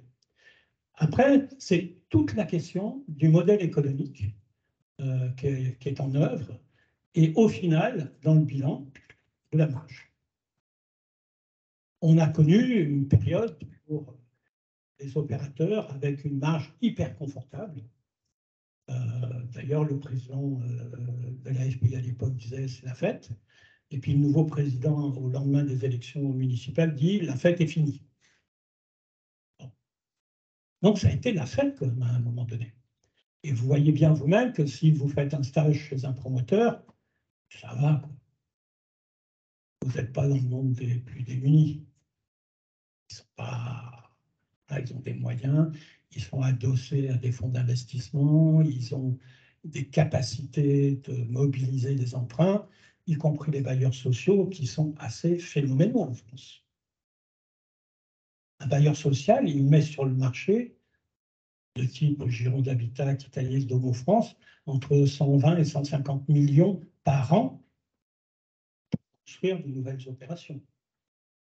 Donc toute la question, c'est, aujourd'hui, on est à peu près à 2003-2004 le mètre carré construit. Effectivement, si je rajoute 10 mètres carrés supplémentaires. Pour le vendre, c'est un peu compliqué. Pour le louer, c'est pareil.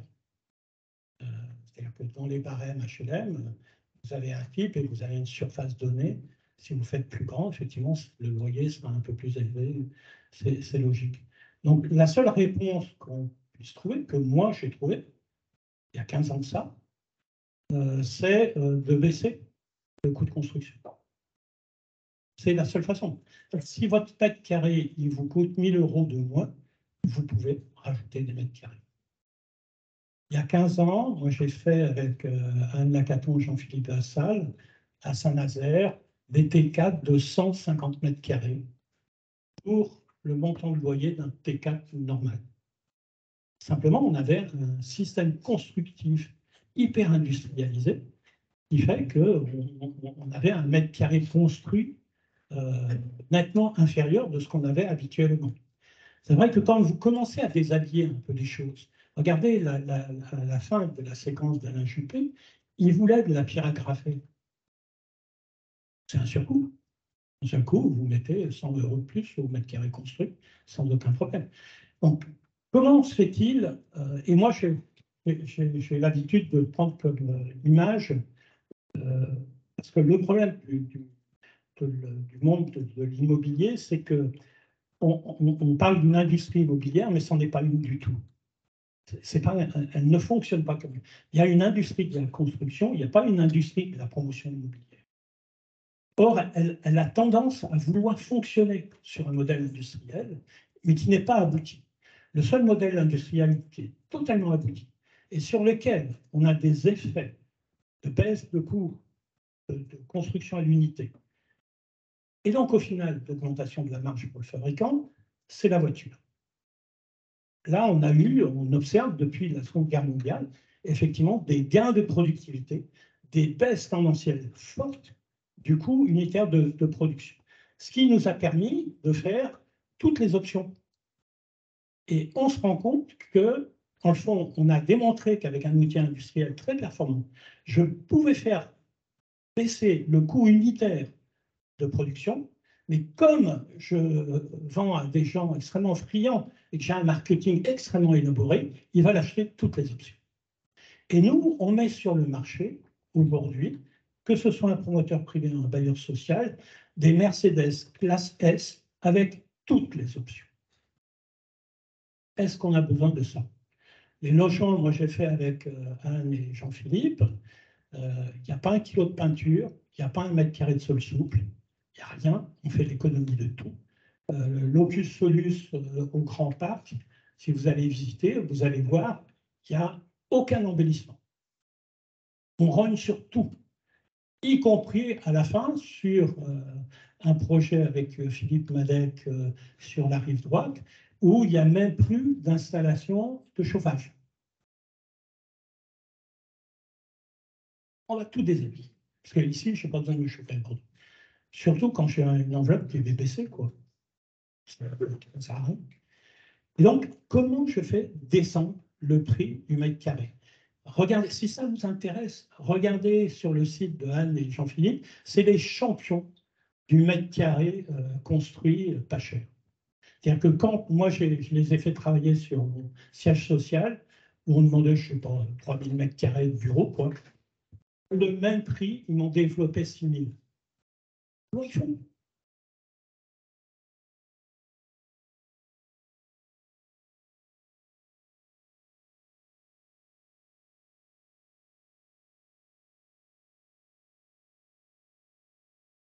Regardez, la Cité Manifeste à Mulhouse. Un T4, c'est 150 mètres carrés. Pour le prix d'un T4 de 87 mètres carrés, quoi. Donc, il faut réinventer ça. Il y a du boulot, là, pour vous. C'est ça qui est intéressant. Ça influence la qualité du logement, quand même, parce que si on met moins de peinture, moins de sol, toujours pareil. Oui. C'est ce qu'on se dit, c'est-à-dire qu'à un moment donné, nous, avec mes équipes, j'avais eu un grand débat, mais est-ce qu'on n'est pas en train de faire du low cost sur du HLM? C'était terrible. Et parce qu'un livret des logements, avec des prédales sans joint, sans rien. Et ciment brut, même pas de peinture au plafond, quoi. Et moi, je me rappellerai toujours les premiers emménagements. Il y avait une dame qui avait poincé des immenses marguerites en papier qu'elle avait faites dans les prédales. Et son plafond, c'était un immense parterre de marguerites en papier. C'est la plus heureuse des femmes.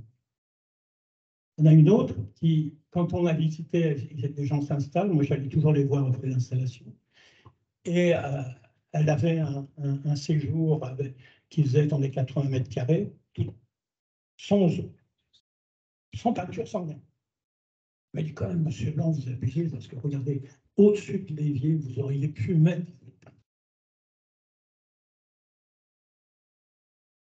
Ils ont des mètres carrés. Là, les gens, qu'est-ce qu'ils attendent?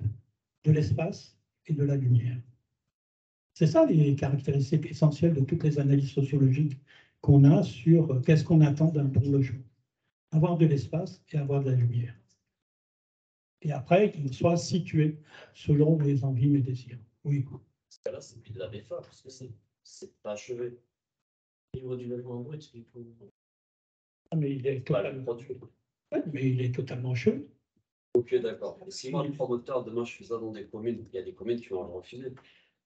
Et ça se négocie avec la commune au démarrage. Ça, c'est le deal avec la commune. Déjà que négocier une densité, c'est compliqué, alors négocier ce type de produit, c'est d'aller encore plus. Et c'est pour ça qu'on fait visiter aux élus des opérations un peu atypiques pour qu'ils se rendent compte et qu'ils rencontrent les habitants, qu'ils se rendent compte de la valeur du bien. Il y a un travail pédagogique à faire avec les élus, Absolument. les maires, Ouais. les promoteurs. Mais bien sûr. Il faut que tout le monde se remette à remuer un peu et revoir son référentiel, quoi.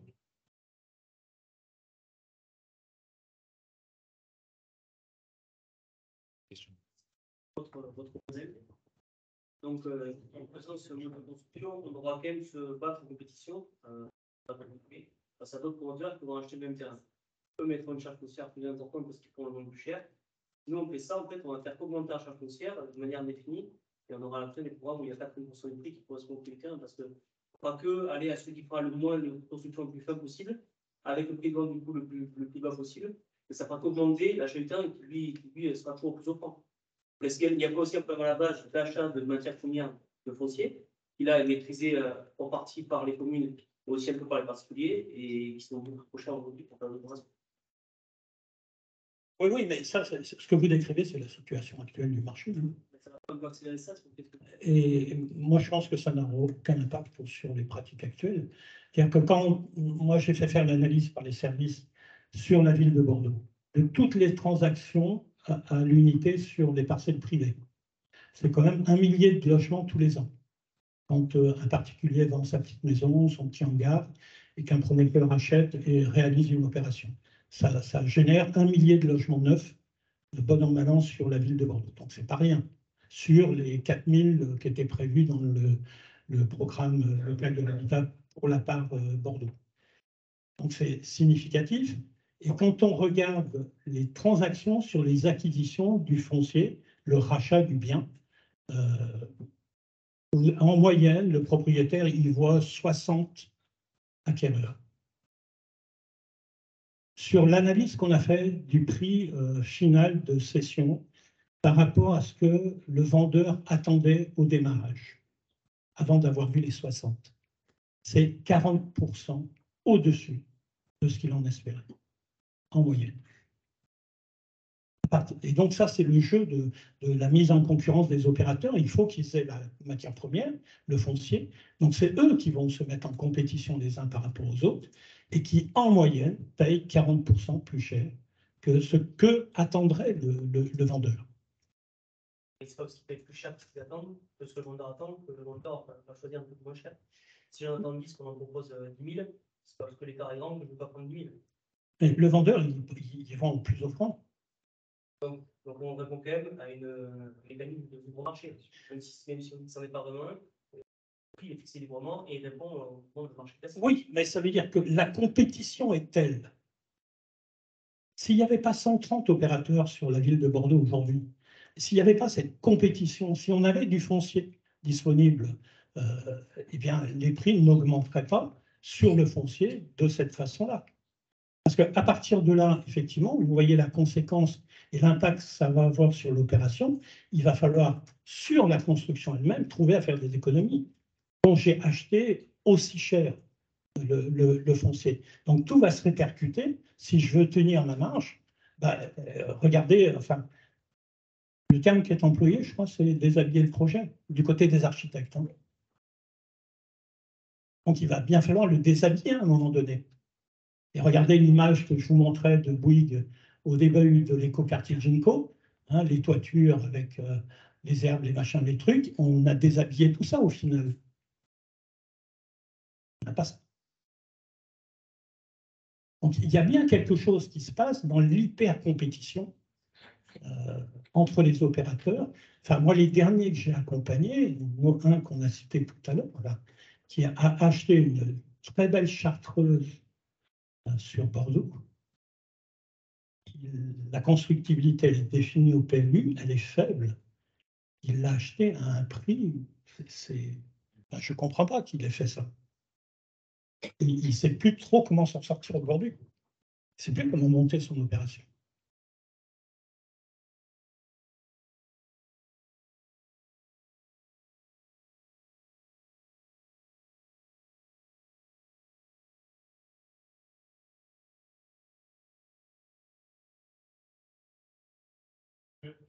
Finalement, il fait cet effort de réduire la production, ensuite commence à être végétalisé, en réfléchissant peut-être, etc.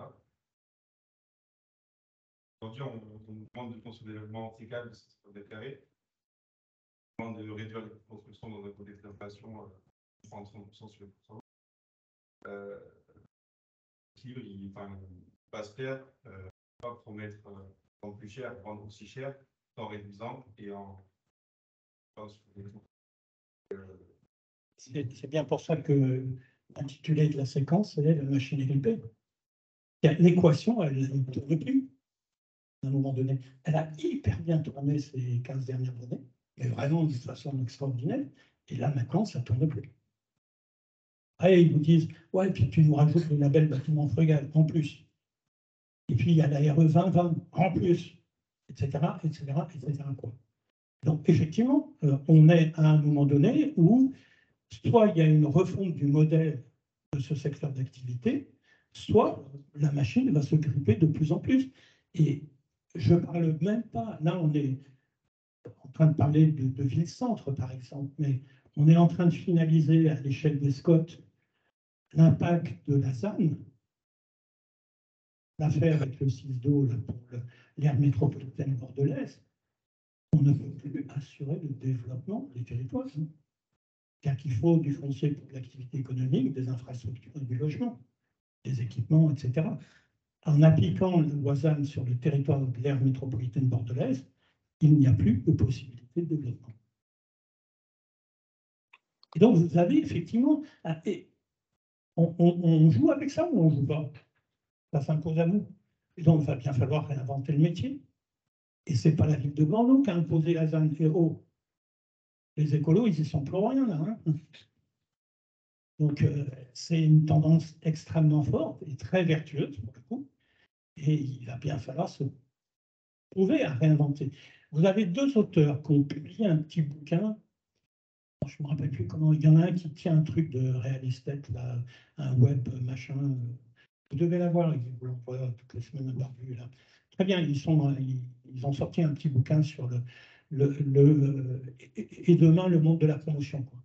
Ça vaut vraiment le coup de le lire parce que c'est deux personnes qui accompagnent des promoteurs sur le modèle économique et sur la compréhension de l'évolution du secteur. Alors, je ne me rappelle plus leur nom. La façon dont ils caractérisent le secteur de l'immobilier, c'est extrêmement bien vu. C'est-à-dire qu'ils parlent d'un secteur d'immobilisme qui n'a aucune résilience, qui n'a pas su évoluer, qui n'a pas appris à s'adapter. Et donc maintenant, voilà, toutes les contraintes sont là d'un seul coup, elles s'accumulent de plus en plus, et il va falloir faire avec. Hein. Il n'y a pas de viscosité sur ce secteur-là. Donc pour vous, jeune génération, vous avez bossé. Moi, je trouve que c'est vachement intéressant. Hein.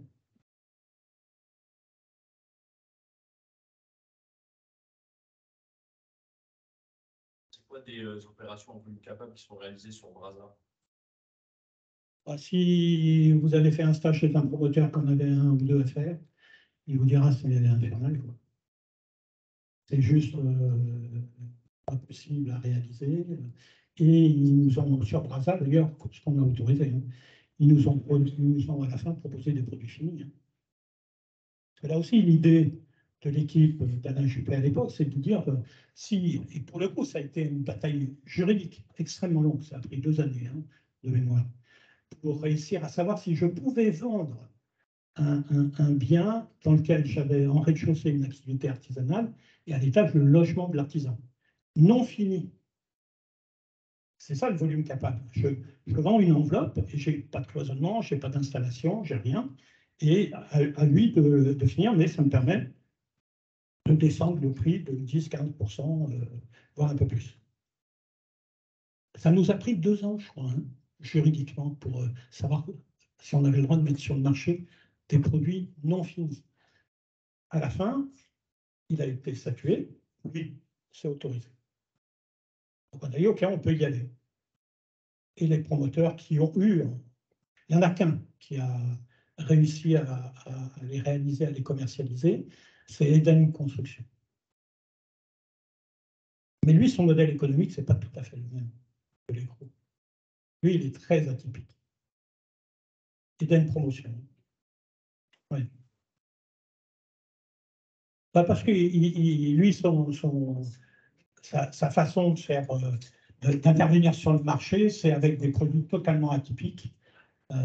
Il se lance dans des trucs dans les îles là-bas à faire des choses voilà, qui sont pour lui une base d'expérimentation sur le logement le plus performant, le moins coûteux, et qu'il va essayer ensuite de réincorporer dans ses opérations en France. Il vient de gagner une très belle opération sur le Pays Basque, par exemple, et il a largement devancé ses concurrents par rapport à l'innovation de sa proposition. Et donc, il est très atypique dans son positionnement marché.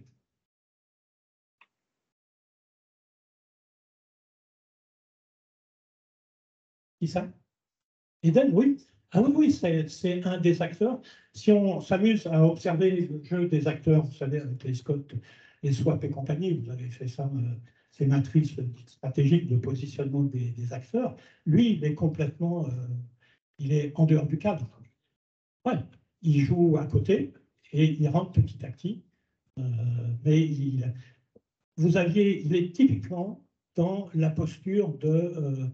je ne sais pas si vous avez dans votre bibliothèque ou si vous lisez ça, un bouquin de management stratégique qui s'appelle La stratégie Océan Bleu.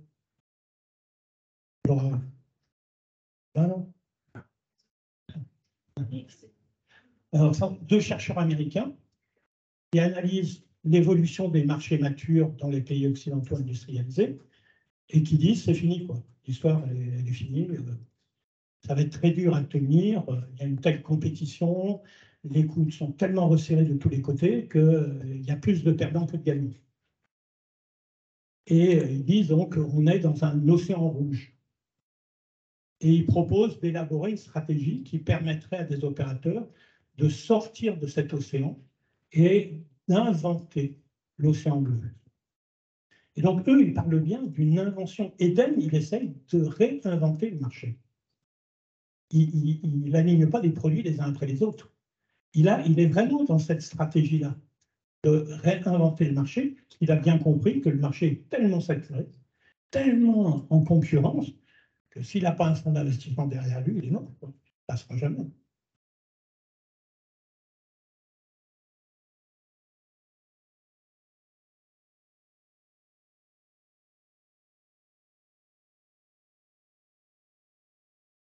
Oui, je ne sais pas, il faudrait... moi, j'avais commencé à échanger avec eux pour comprendre leur modèle, mais ils sont assez discrets quand même là-dessus, je ne sais pas. Mais... Ouais.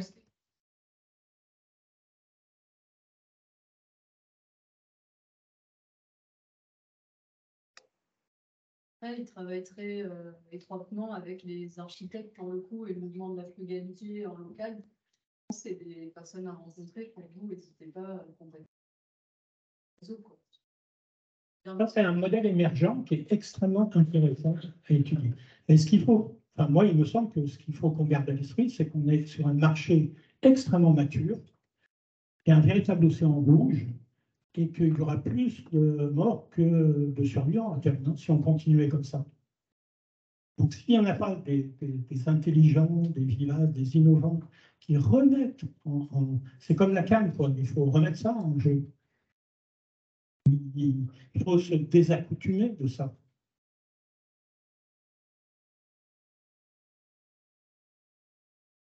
Regardez le produit défiscalisé,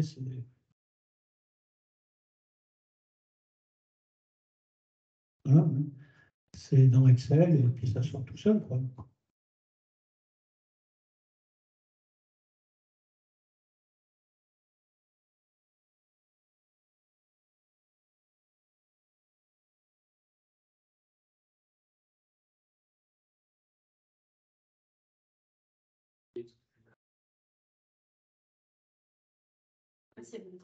Peut-être plus personnellement, de votre point de vue, pourquoi vous avez quitté la partie urbanisme de la mairie de Bordeaux? Il y a une raison sûrement fondamentale derrière tout ça, personnelle tout simplement. Vous avez une réelle motivation, vous avez une présentation qui est vraiment très pertinente et aujourd'hui qui soulève des questions effectivement fondamentales. On sent que vous avez une motivation en vous. Alors voilà, ma question était de savoir voilà, si vous avez quitté la mairie, pas la partie urbanisme, pour des raisons de ce fondement-là que vous avez aujourd'hui ou purement personnel. Et là, auquel cas, vous n'êtes pas obligé d'y répondre, bien évidemment. Alors, c'est la séquence people. On va essayer de dire franchement les choses. Et moi, j'ai l'habitude de parler très franchement. Je suis parti parce que j'estime que le projet n'est pas là, ni à l'échelle métropolitaine, ni à l'échelle de la ville de Bordeaux. Moi, je suis un professionnel de longue date, plus de 30 ans dans ces métiers d'aménagement du territoire, de maîtrise d'ouvrage, d'urbanisme, d'architecture et tout ce qu'on veut. Et j'y trouve pas mon compte. C'est-à-dire, je ne suis pas d'accord du tout avec la façon dont on n'appréhende pas la question de la ville et la question urbaine. Et cette séquence de ces équipes d'élus aujourd'hui, enfin, vous vous rendez compte qu'on est la 3e année du mandat et du renouvellement des grandes présidences sur la métropole. On attend la 3e année, on n'a toujours pas de PLH, et on nous dit que maintenant on va prendre une année pour faire une étude de qu'est-ce que c'est que la métropole à vivre de demain. Si ça ne s'appelle pas voter en touche, je ne sais pas comment ça s'appelle. Et donc, moi, je trouve que c'est très difficile quand on est adjoint de stratégie urbaine et à l'urbanisme de faire du surplace, quoi. Moi, je n'ai jamais fait ça de ma vie et je n'allais pas commencer à être en étant élu. D'autant que je n'ai jamais demandé à être élu. C'est juste Pierre Urmic qui est venu me chercher avant la fin du 2e tour, parce que d'autres grands élus du territoire lui avaient dit « Mais attends, tu ne parles jamais d'urbanisme ». Et après, je lui ai quand même, c'est une vraie question, quoi. Et ah bon, ouais, d'accord, mais... Et donc, on connaît quelqu'un. Il faudrait que tu te rapproches de l'ancien patron d'Aquitanis. Ce qui est très amusant, c'est qu'il a appelé l'actuel patron d'Aquitanis. Et mon héritier, puis il l'appelle, et puis il lui répond, mais non, moi, je suis dirigeant, je ne peux pas me permettre de faire de la politique, quoi. Donc, non, c'est pas moi. Donc, il renvoie à ses amis politiques en disant, oui, il ne veut pas venir. Et il dit, mais qui t'a appelé? Jean-Luc. Mais non, c'est Bernard qu'il faut appeler. Donc, au dernier moment, on m'appelle. Il me dit, il faut absolument que vous veniez dans l'équipe et tout et tout. Moi, je ne voulais pas. Puis à la fin, on s'est rencontrés, on a discuté. J'ai dit quand même, on ne peut pas le laisser comme ça. Il semble avoir envie. Bon. Et puis, de toute façon, et lui, et moi, et tous les autres de l'équipe, on était absolument convaincus qu'on ne serait jamais élu. Moi, je dis, ça ne mange pas de pain. Je dis, OK, je suis au meeting, OK, je m'inscris, je suis sur la liste. bien positionné pour sortir dans les bons niveaux d'adjoint. Mais on était juste à la dernière minute du résultat. Pierre Hermic était persuadé qu'il avait perdu. Hein. Et moi, encore plus que lui. Donc, quand vous démarrez dans la vie politique de cette façon-là, bah, lui, ça va, il était dans l'opposition depuis 30 ans. Donc, il a été content. Mais moi, je me suis dit, mince, comment on va s'y prendre? Je ne les connaissais pas, hein, ces gens-là. Moi, je connaissais toute l'équipe d'Alain Juppé. Les écolos, on ne les a jamais vus à la manœuvre. Et puis après, bon, sur le territoire de la métropole, j'avais des relations un peu tendues avec un certain nombre d'élus. Bon, je me dis, ça ne va pas être facile, quoi. Et effectivement, ça n'a pas été facile. Et puis, quand j'ai vu qu'il n'y avait aucun... Vous savez, c'est Jean-Marc Hoffner, l'ancien patron de l'agence d'urbanisme. Il a eu le tort de donner une interview à Sud-Ouest 10 jours avant son départ à la retraite. Et dans Sud-Ouest, il dit, ouais, de toute façon, ni à la métro, ni à Bordeaux, il y a de projets. Il avait envoyé tous ses cartons d'invitation à tous les élus. Réaction immédiate des grands élus, bah, dans petit lourd, on ne viendra pas de ton tour. Et Jean-Marc Hoffner, qui était un personnage un peu curieux quand même, mais qui a une très bonne analyse des situations territoriales, je pense qu'il avait totalement raison. Il n'y a pas de projet. Moi, si je n'ai pas de projet pour fonctionner. Et puis après, dernier point, c'est que vous avez maintenant une configuration. Vous n'êtes pas élu tout seul, hein, vous n'êtes pas comme ça. Vous êtes dans une triangulation où vous avez une dépendance par rapport aux techniciens, qui sont tous par délégation de la compétence urbaniste de la ville de Bordeaux à la métropole. Et donc, ils sont plutôt dans l'orbite du parti qui tient la présidence de la métropole, et culturellement, et tout, et tout. Et puis, vous avez, et vous en dépendez totalement, c'est eux qui font le job technique. Et puis, vous avez ce qui est monté en puissance ces dernières années, et qui est monté très fort en puissance à la ville de Bordeaux, le cabinet du maire. Vous avez là des personnes qui arrivent et qui sont des gens qui sont là pour vous chapeauter, pour vous vérifier vos éléments de langage dès que vous allez prendre la parole en public. Vous voyez, si j'étais encore adjoint, il aurait fallu que je montre mon PowerPoint à une personne du cabinet, quoi. Non, en plus. Et donc, cette triangulation-là, autant moi je reconnais que c'est utile d'avoir des fonctionnaires, des techniciens, ils sont là, ils maîtrisent, ils ont une compétence technique indéniable, quoi. Mais après ça, être tout le temps interpellé, aiguillé par des cabinets dont, quand on regarde les gens qui y sont, ils ne sont pas un dixième des compétences qu'ils sont censés chapeauter, voilà, c'est un peu dur à vivre. Et donc, tout ça, on le résumait avec la directrice du IATU, de l'Institut d'urbanisme, en disant, mais dans le fond, c'est un sujet intéressant à creuser, le rapport entre un élu qui va plutôt être un politique de carrière et un professionnel qui devient élu. Et je pense que le professionnel qui devient élu, il est moins résilient que l'élu qui veut devenir professionnel politique. Et moi, j'ai vu dans l'équipe municipale autour de Pierre Hermic des jeunes dont on sent bien qu'ils veulent faire une carrière politique. Ce n'est pas idiot quand on est un élu. Hein. Donc moi, je ne dis pas le contraire, quoi, hein, mais ce n'est pas mon monde. Moi, j'ai un peu de mal à naviguer dans ces eaux-là. Donc, c'est pour ça, tout à fait tranquillement, j'ai fait le job. En 2 ans et demi, j'ai fait beaucoup de boulot pour l'équipe de Pierre Hermic. Le label est une avancée nationale absolument majeure, qui est reconnue partout.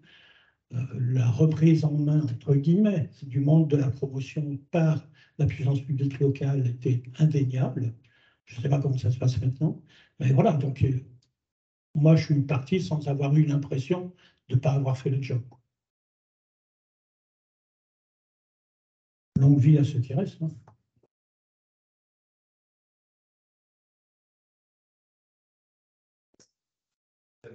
à votre départ, ça a posé une et ça sur leur.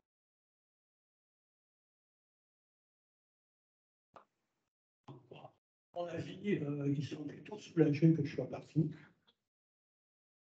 Parce que vous avez vu la petite interview de Pierre Lemay, moi je crois plus en l'urbanité qu'en l'urbanisme. Ne pas arriver à comprendre que c'est l'urbanisme qui génère de l'urbanité, un peu compliqué. Moi j'ai jamais pu discuter d'urbanisme avec Pierre Lemay, c'est pas son champ.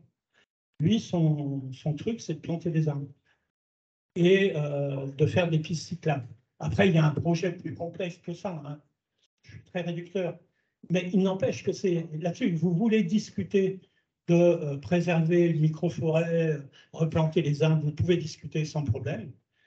Et moi, quand je lui parlais d'urbanisme, je le barbais. Ce n'est pas son référentiel, ce n'est pas son monde. C'est quelque chose qu'il ne comprend pas, qu'il n'a jamais investigué et qui manifestement ne semble pas l'intéresser. Et c'est pour ça qu'il s'entoure de conseillers qui l'épaulent sur les questions urbaines. Qui m'embête, moi, en tant qu'urbaniste, bien évidemment.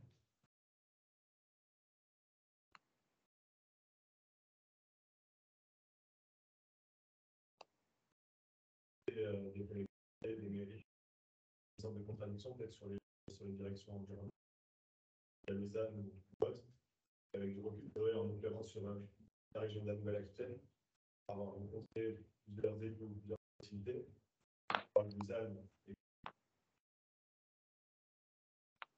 pas sur l'horizon 2050, mais 2050 sur ces engagements. En complément en quelque sorte la défense et que c'est vertueux. Au final, que les discours, c'est oui, mais ce sera à 2050, ce sera en 2050 qu'on tranchera sur ces questions. Et même, ça va plus loin, parfois, la défense, c'est mandat, c'est 6 ans. C'est bien que c'est en de notre portée et ça ne nous intéresse pas de trancher là-dessus. En fait, il y a comme une sorte de contradiction entre justement les collectivités et les volontés de l'État, et ça, on le ressent, c'est un peu frustrant dans le sens. On sent qu'il n'y a pas réellement une volonté où il y a un désaccord entre ces pistes de réflexion. Ouais, après,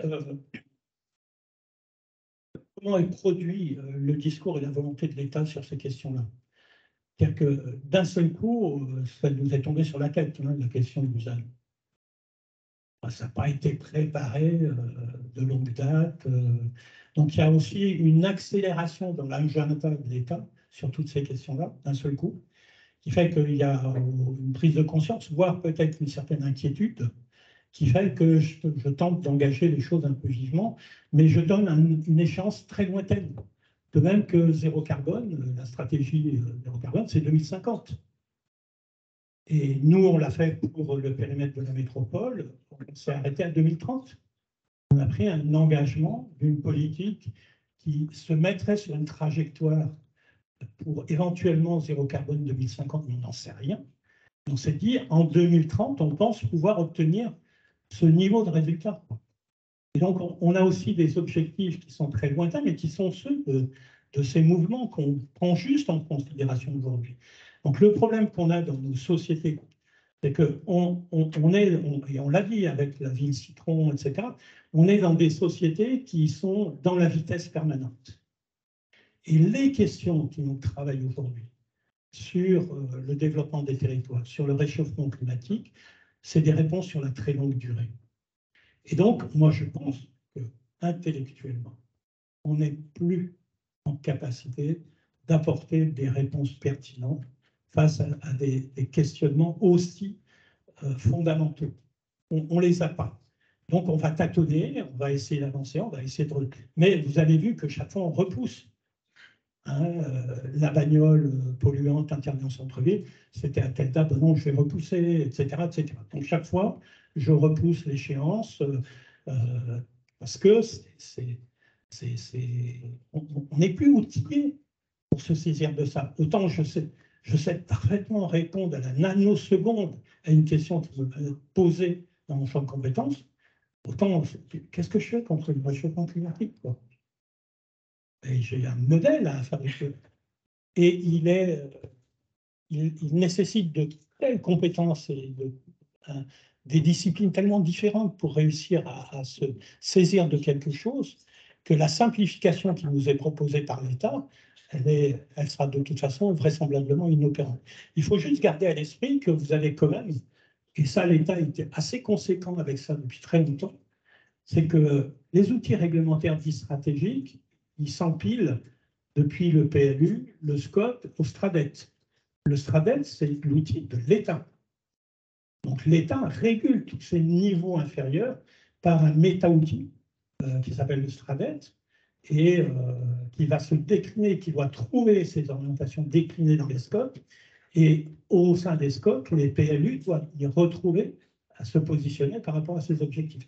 Donc de toute façon, l'État contrôle depuis longtemps. Le STRADET, je le connais depuis 25 ans. Et donc on est tout le temps dans la mise sous coupe, on va dire, des objectifs de l'État, hein, qu'on le veuille ou pas.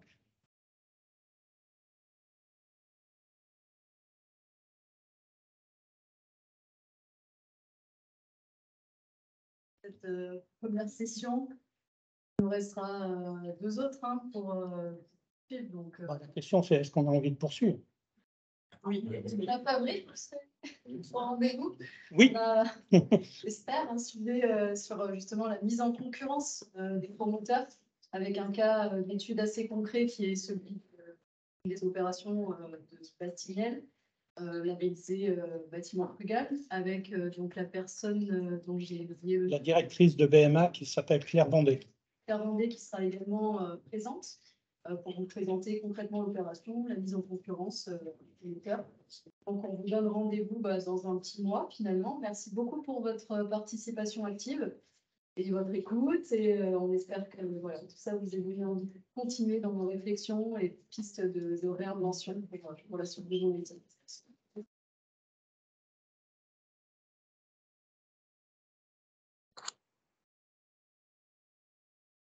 Et puis on reste optimiste, parce qu'on est plutôt malin, globalement.